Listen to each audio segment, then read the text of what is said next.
Hace mucho tiempo, en la frontera entre Estados Unidos y México, hubo un accidente horrible.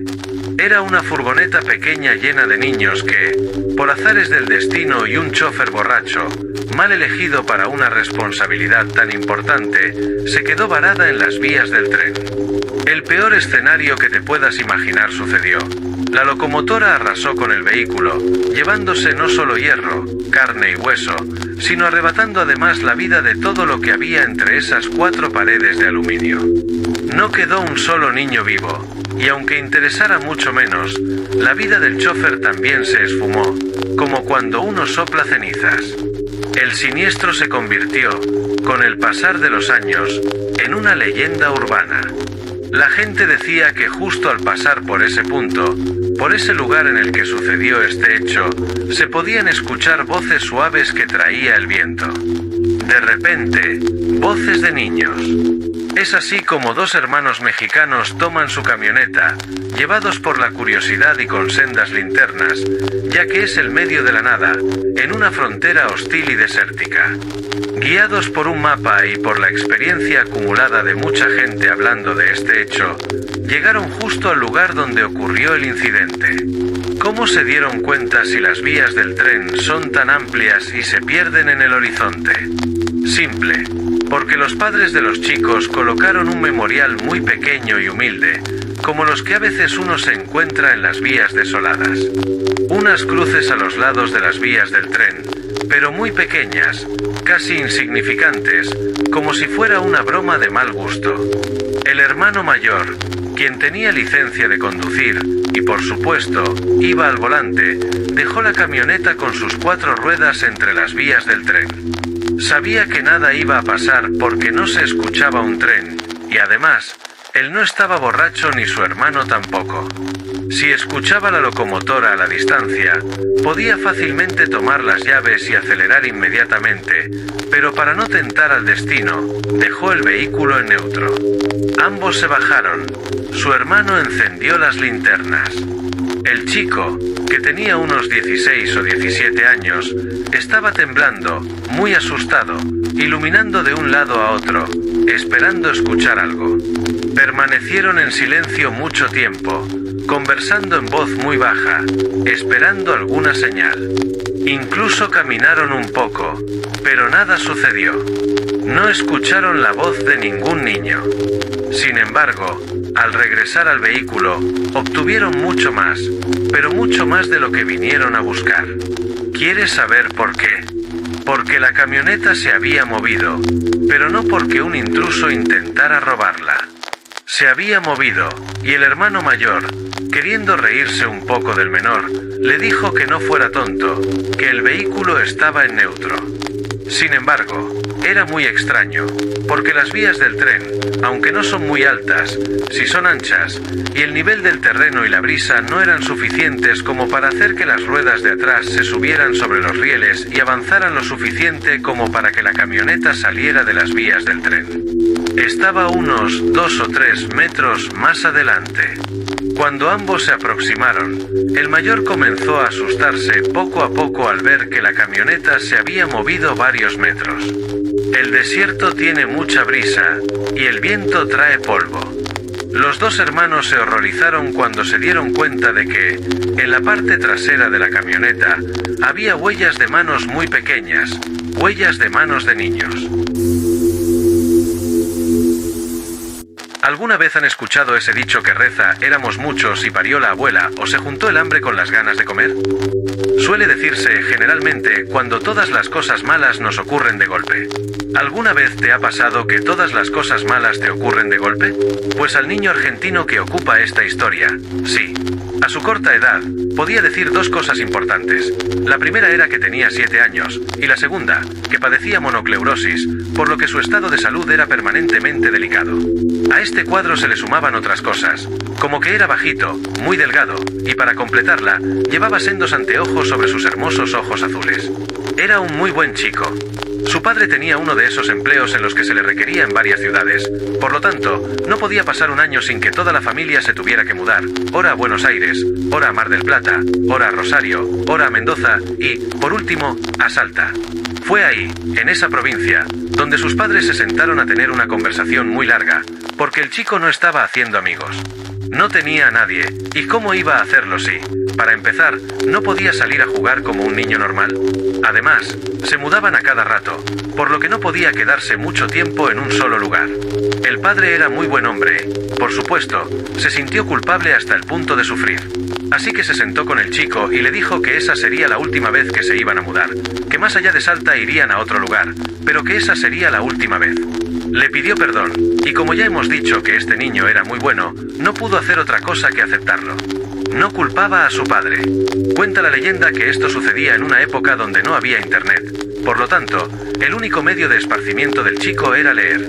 Y, a pesar de que leer es una actividad extraordinaria en cualquier niño, no es del todo sana si eso es lo único que se tiene para distraerse. Cuando somos niños, a veces pasan cosas extrañas. A veces, solo a veces, vemos cosas muy extrañas. Y, aun cuando seamos de esos niños cuyos padres se jactan de que no dicen una sola mentira, a veces, solo a veces, pasan cosas que sencillamente no nos van a creer. A este chico le sucedió cuando, un día, muy bien vestido durante el invierno, salió a pasear, a regañadientes de su madre, quien lo sobreprotegía. Tenían una buena casa, pero no exactamente en la capital de Salta, sino en las afueras, en un lugar a 20 minutos conduciendo, llamado San Lorenzo, cerca de la quebrada. Ya estaba atardeciendo. En invierno anochece mucho más rápido, y en parte porque era un niño de 7 años, no puso el grito en el cielo cuando un personaje mucho más bajo que él, completamente rechoncho y con una boca que iba de oreja a oreja, se le apareció. No era una persona normal, de hecho, distaba mucho de ser una persona. Tenía un aspecto muy grotesco, pero de lejos lo peor era la boca, ya que cada vez que hablaba parecía que moviera la cabeza entera, en especial el lado superior, que era muy grande. Era enorme. El señor Boca Grande, como se hizo llamar ante el chico, era muy amistoso, al menos le hizo sentir tranquilidad. Le preguntó su nombre, le preguntó qué hacían sus padres, le preguntó todas esas cosas que no se le deben preguntar a un niño cuando se encuentra en un parque, porque nos haría quedar mal. Pero, sin embargo, el señor Boca Grande era distinto a todo lo que él había visto antes. Ambos se sentaron bajo un árbol y conversaron mucho.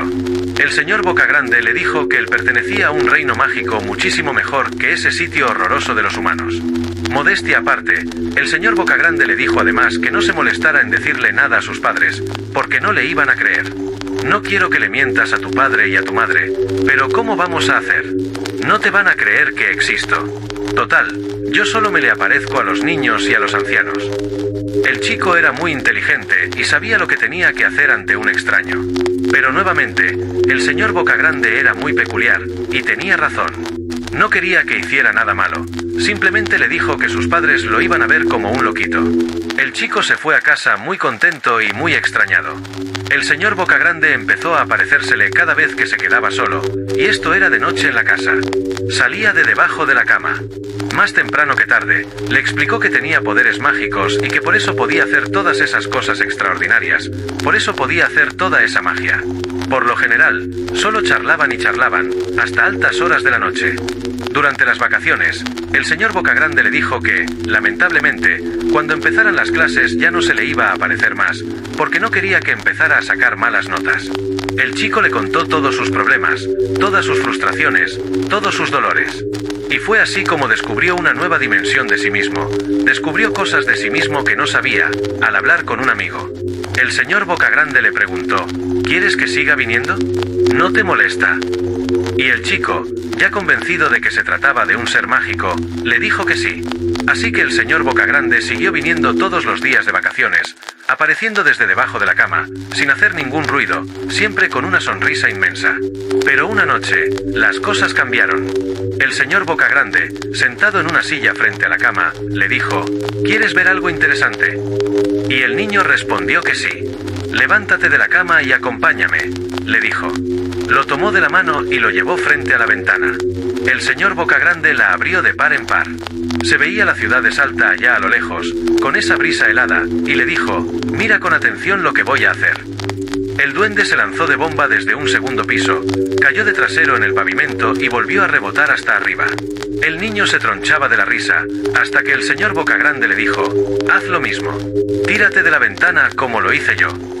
El niño, muy inteligente, le dijo, no, yo soy un ser humano. Yo no puedo hacer lo mismo. El señor Bocagrande frunció el ceño y le dijo, ¿cómo que no? Por supuesto que puedes hacer lo mismo. Hazlo. Qué desagradable para este chico, porque en el fondo él sabía que no podía hacerlo. Le dijo, no, por favor, no. Con toda la timidez y con todo el pesar del mundo, se le hacía muy difícil decirle que no a su amigo, el señor Bocagrande. Entonces él dijo, si crees que lo puedes hacer, lo vas a hacer. Pero el chico no era tonto, sabía que no lo podía hacer, porque con solo desearlo mucho no iba a sobrevivir a una caída desde un segundo piso. La primera cosa mala pasó porque el señor Bocagrande, al recibir tantas negativas, cambió de rostro completamente. Lo miró con una rabia enorme, lo miró iracundo y muy antipático, y le dijo, bueno, me voy, y se marchó. Estuvo sin aparecer 3 días, y el chico estaba más asustado que dolido. Insisto, otra vez, era muy inteligente, no se iba a dejar manipular. Pero quizá para su error, el duende apareció 3 días después, cuando él ya había considerado que el chico quizás se había ablandado. No se puede hacer más que lucubrar. En las manos sostenía cuchillos de cocina, 3 en cada una. Los había sacado del gabinete de abajo. El pequeño se asustó muchísimo y se defraudó, porque pensó que lo que había pasado antes era un episodio de una sola vez. El señor Bocagrande empezó a hacer malabarismos con los cuchillos, y valga decir que fue perfecto, una actuación digna de circo. Luego le extendió las manos con estos utensilios y le dijo, ¿por qué no lo intentas tú? Quiero enseñarte a hacer malabarismos. Otra vez la misma historia. El niño se tuvo que negar, y tras largas insistencias, el señor Bocagrande volvió a poner cara de rabia y le dijo, quiero que durmamos juntos esta noche. El niño, muy incómodo y temblando, aceptó, y se durmió con el duende diciéndole al oído, quiero lo mejor para ti, puedes lograr lo que sea, quiero llevarte a mi mundo mágico. Pasaron varios días, y el último encuentro con el duende se dio afuera. Había muchos árboles y mucha maleza, y había un camino muy extraño entre ellos. El chico ya lo había cruzado varias veces, pero no se había atrevido a llegar muy lejos, porque su mamá se lo prohibía. Ahí, el señor Bocagrande le dijo, dame la mano, vamos juntos, vamos juntos. El niño una vez más se negó, pero el duende ya lo tenía agarrado de los deditos. Tiene una gratitud muy grande con el padre, pues quizás este le salvó la vida, ya que cuando lo llamó desde la ventana, el señor Bocagrande se esfumó tan rápidamente como había aparecido. El niño, muy agradecido, corrió hacia la casa. Desde entonces, procuró tener una relación mucho más estrecha con su padre. Nunca le dijo por qué, pero no quería separarse de él, para que no viniera el señor Bocagrande, quien ya se había convertido en una visita siniestra, más que en cualquier otra cosa. Finalmente, el chico se mudó, y cuando ya estaba en el carro, alejándose de la casa, con el camión de las mudanzas detrás, lo último que vio, al girar la cabeza y ver el cuarto de arriba que le había pertenecido, fue al duende, saludándolo con tristeza desde detrás del espejo. El chico no respondió el saludo y nunca más volvió a ver al señor Bocagrande. Pero, con el pasar de los años, se enteró de 2 cosas. Ese camino entre los árboles, que supuestamente era el camino hacia el reino del señor Bocagrande, no conducía a otra cosa que a un cementerio. Y en todas y cada una de las lápidas, a juzgar por los años en que habían fallecido, todas eran de niños.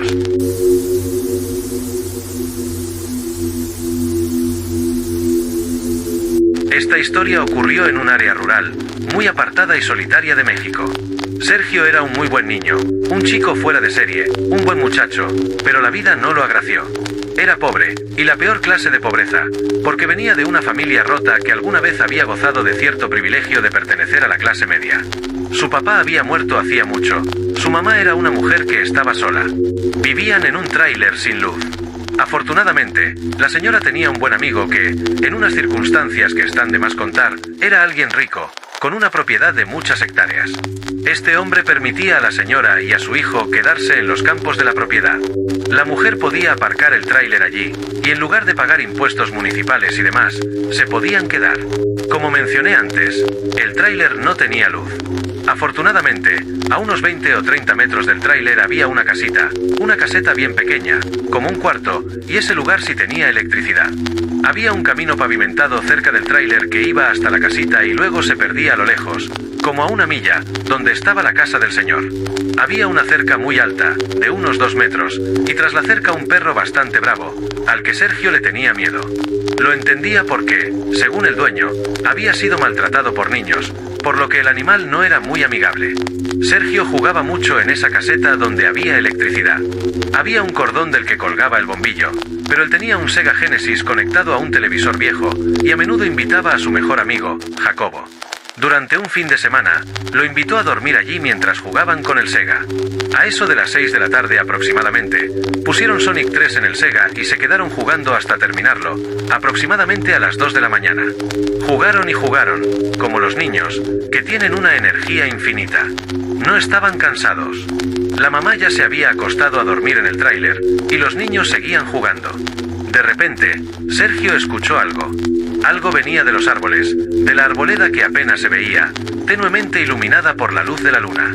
Era un ruido extraño de algo que se acercaba. La caseta no tenía ventanas, pero lo pudo escuchar. Le preguntó a Jacobo, ¿no escuchaste eso? Jacobo, concentrado en jugar, le dijo que no. Pero el ruido se hizo más fuerte, y Jacobo también lo escuchó. Sergio estaba asustado, pero Jacobo no le dio mucha importancia. Siguieron jugando. Habrá pasado media hora, o quizás una hora más. Hacía frío, un frío que te hace gritar, y Jacobo le dijo a Sergio que tenía que ir al baño. Como la caseta no tenía baño, el baño estaba en el tráiler. Jacobo recogió una linterna y se dispuso a ir. Sergio le dijo, «Está bien, yo te espero aquí». Jacobo se fue y Sergio se quedó jugando. Sin embargo, Sergio era consciente del tiempo. Para un niño, el tiempo no pasa tan rápido como para un adulto, y notó que Jacobo se estaba tardando mucho. No tenía un reloj, pero pensaba, ¿qué pasa? Siguió jugando, pero Jacobo no regresaba. Finalmente, Sergio se mosqueó. Puso pausa al juego, dejó el control sobre la alfombra, se levantó y decidió ir a buscar a Jacobo. Abrió la puerta y gritó al ver que Jacobo estaba allí, parado en la entrada, con los ojos muy grandes, inmóvil, como una estatua. Sergio dio 2 pasos hacia él, diciendo, «Me asustaste. ¿Qué te pasa?» Pensó que Jacobo le estaba jugando una broma, pero Jacobo no reaccionaba. Sergio, molesto, dijo, «Voy a buscar algo de comer y también iré al baño». Cuando Sergio tocó a Jacobo, notó 2 cosas. Primero, estaba rígido, como si en lugar de tocar un cuerpo humano hubiera golpeado un poste de luz. Segundo, estaba muy frío. A pesar de esto, Sergio se hizo a un lado y caminó hacia el tráiler. Notó que Jacobo lo seguía de cerca, como si fuera un robot o como si todo fuera una broma de mal gusto. Sergio suspiró, diciendo, «¡Ay, qué fastidioso eres!». Cuando llegó al tráiler, abrió la puerta, entró y dejó a Jacobo afuera, tal como estaba cuando lo encontró la primera vez. Sergio dejó la puerta entreabierta, fue a la cocina a buscar algunas chucherías que su mamá le había comprado, y aprovechó para ir al baño.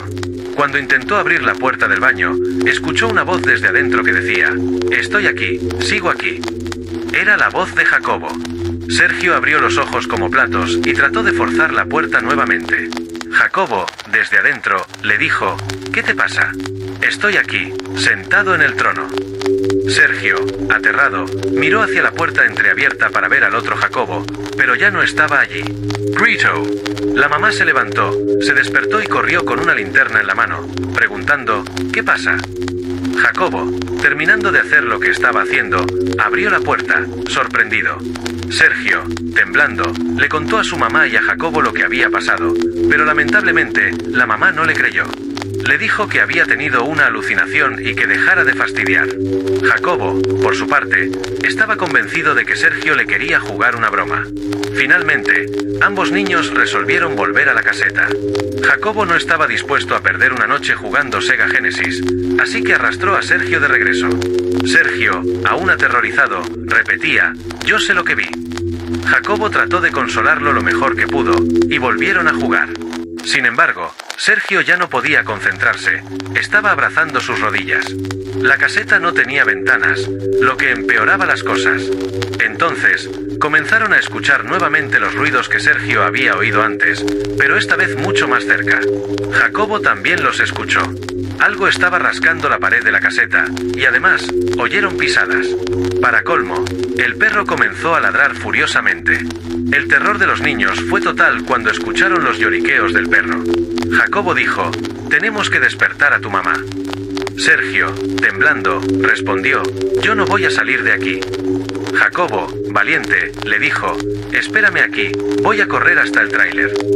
Sergio le rogó que no lo hiciera, pero Jacobo, decidido, salió corriendo. No pasaron ni 30 segundos cuando Sergio rompió a llorar al escuchar el grito desesperado de su amigo. Jacobo regresó corriendo, cerró la puerta detrás de él y le dijo a Sergio, ayúdame. Juntos comenzaron a mover estantes, sillas y todo lo que encontraron para bloquear la puerta. Jacobo le contó a Sergio que había visto a su mamá afuera, mirándolo, pero sabía que algo estaba mal, porque la figura de su madre estaba detrás de la reja, y no era ella. Los ruidos volvieron, las pisadas y el rascar en las paredes continuaron. Los niños, aterrados, se abrazaron, mientras el cordón con el bombillo temblaba. Pasaron la noche allí, aterrorizados. A la mañana siguiente, la verdadera mamá de Sergio tuvo que pedir ayuda para desmontar la puerta y buscar a los niños, que no querían abrirla. Sergio lloró y abrazó a su mamá, y Jacobo, igualmente, estaba en shock. Esta historia no tiene explicación. Simplemente ocurrió, y aún hoy, varios años después, ya de adulto, Sergio sigue contándola.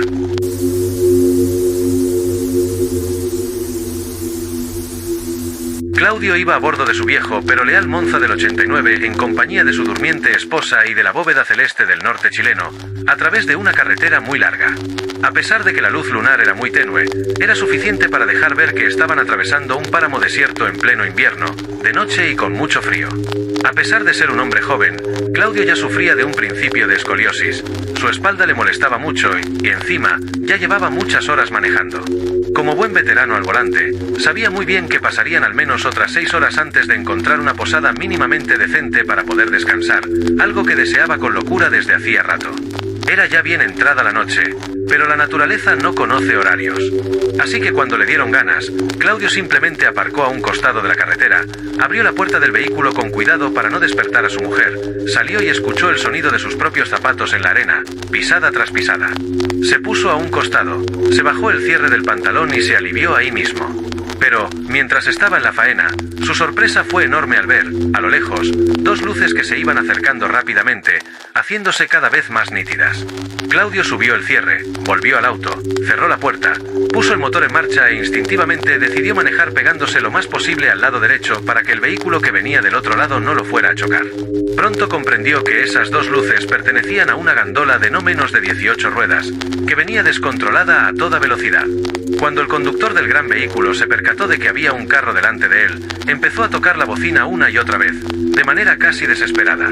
Soledad, la mujer de Claudio, se despertó asustada justo cuando el camión pasó de largo, dejando al Monza del 89 detrás. Claudio se asustó, y su esposa inmediatamente lo interrogó. ¿Qué pasa? ¿Qué sucedió? Pero él la tranquilizó, diciéndole, no, vete a dormir tranquila. Debe haber estado borracho. Soledad se calmó y se acomodó de nuevo para dormir. Claudio miró las luces del camión perderse a través del retrovisor, el cual ahora iba aún más rápido, yéndose directo a donde fuera que se dirigiera. Justo cuando alargaba el brazo hacia el asiento trasero, buscando algún disco de Pink Floyd, vio que otra cosa se acercaba por la carretera. Pero esta cosa no llevaba luces, no rodaba, sino que se movía en 4 patas. Era de un color carneo, o al menos eso le pareció con la poca luz que había en el horizonte, con ese vapor azulado que suele perderse a lo lejos, típico de la noche. Se acercaba cada vez más, y Claudio, observándola con un miedo que lentamente se transformaba en pánico, se dio cuenta de que no era un animal conocido. Cuando el terror estaba a punto de apoderarse de él, comprendió que aquello no era como nada que hubiera visto en toda su vida. No había forma de racionalizarlo, porque aquello era un hombre. Un hombre que corría en 4 extremidades como un animal, completamente desnudo, con un lomo feo y arqueado. Claudio estuvo a punto de gritar, ya que él iba manejando rápido y aquella cosa se le acercaba cada vez más velozmente. Cuando finalmente se cruzaron, Claudio giró la cabeza para verlo y aquella cosa hizo lo mismo. Era un hombre indescriptible, y el único rasgo que Claudio rescató en medio de su pánico fue que tenía los ojos muy profundos y muy rojos. No pudo contenerse, Claudio gritó, porque a través del espejo retrovisor vio que aquella cosa se detuvo y lo miraba fijamente. Por un milagro, no lo persiguió, sino que siguió de largo hasta desaparecer en la oscuridad. El hombre, sin embargo, seguía gimiendo, lo que despertó nuevamente a su esposa, quien, asustada, le preguntó, «Claudio, ¿qué te pasa?». Pero él jadeaba, no podía explicarle lo que sucedía. Solo le hacía gestos con el brazo, pidiéndole que lo dejara. No puedo hablar ahora, repetía, no puedo, no puedo. Estaba en shock y seguía manejando. Finalmente, consiguieron llegar a una estación de servicio, y la mujer lo obligó literalmente a detenerse. Claudio no quería, pero no pudo evitarlo y se echó a llorar. Le explicó a su esposa lo que había visto. Ella trató de calmarlo, al igual que el humilde empleado de la estación de servicio. Echaron combustible, y esta vez manejando ella, se dirigieron a una posada. Claudio no pudo dormir. No fue hasta la tarde del día siguiente, cuando reemprendieron el viaje, que encendieron la radio y escucharon una noticia. Habían encontrado un camión enorme de 18 ruedas volcado en medio de la autopista. El vehículo había quedado hecho añicos, pero lo más impresionante de la noticia era que el cuerpo del conductor no había sido encontrado por ningún lado.